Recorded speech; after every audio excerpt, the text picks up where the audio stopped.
Well, I think it's been a very interesting conference, and it is a meeting between groups from 3 different countries. And the important work that we began here was to get to know each other. And I think there is a lot to learn about the institutional formations that exist in each country, which academic fields are important or well known. For instance, religious studies is extremely big in the United States, but not elsewhere. Even though everyone might recognize that religion is an important subject, as an academic institution and a field of study, it's not established in the same way in Japan. And in Turkey, you have important government institutions such as the YÖK, which controls the establishment of degree programs. And there is the supervision of the theology or ilahiyat faculties by other government agencies. And so these are different national structures that establish the field for the study of something like Sufism. So I think that we began the process of learning about the kinds of research that are being done, and we had a number of samples of that. As far as the Center for Sufi Studies here in Kyoto is concerned, it's very encouraging to see the work which they have already done and the bibliography that was produced about the actual production of scholarship on Sufism in Japan is very enlightening because, of course, those of us who do not know Japanese, we had very little encounter with this. Although I should say that I have been in touch with some Japanese scholars who work in these fields and was familiar with their work, but it's important that we have a better sense of it.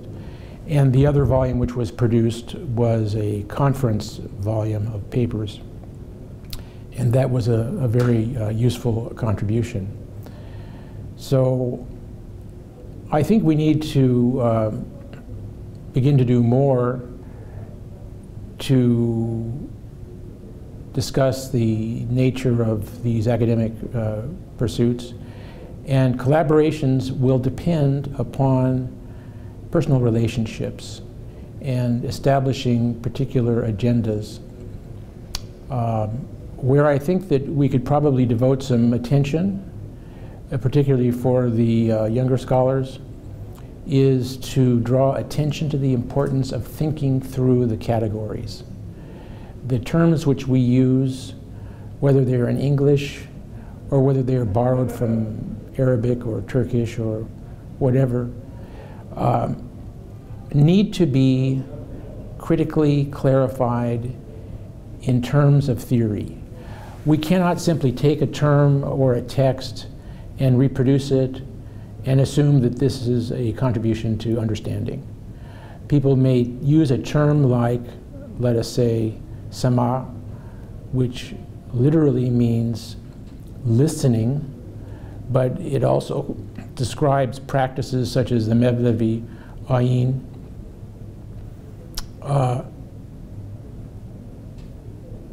And when we use that term, what are we talking about?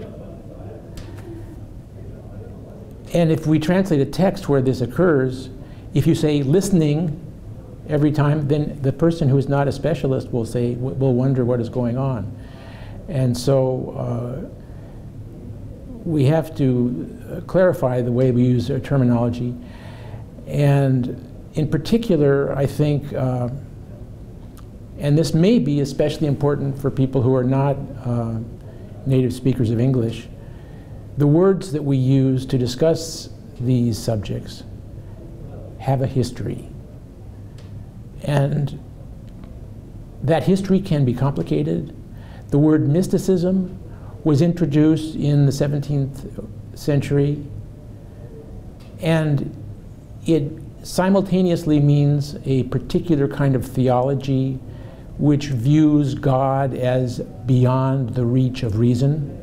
That's a technical definition, which comes from an old Greek text called the Mystical Theology from the 5th, 4th century. But at the same time that mysticism was introduced as a term, and then it's an ism in the vocabulary of the Enlightenment, this is the way we classify all ideologies and philosophical positions.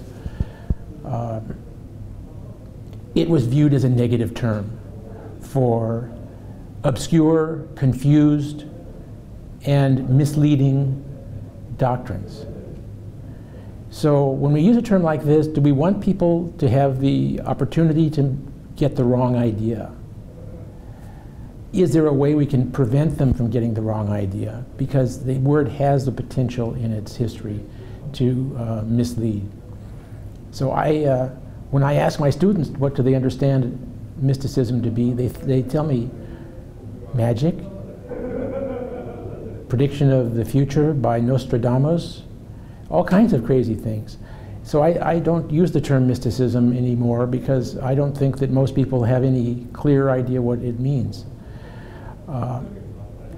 We also need to think more about the difference between texts and practice, and not to worry about the fact that they may say different things. There is a tendency to privilege the written document and assume that this describes the essential form of this particular practice or Sufism. And it may be that people do things that are different than the text. But I don't think our first responsibility of scholars is to say, I like this, I don't like that. Anyone can make such a judgment of a personal nature. What is harder to do is to give a fair, accurate, and deep description that tells us what is at stake, what is implied, what are the consequences of a particular understanding that emerges in a text. And so I think more can be done to develop sensitivity on these issues. In addition, and I'll speak about this shortly in the final session, it's not enough to simply have a text and to be able to summarize what its contents are. You have to have a question.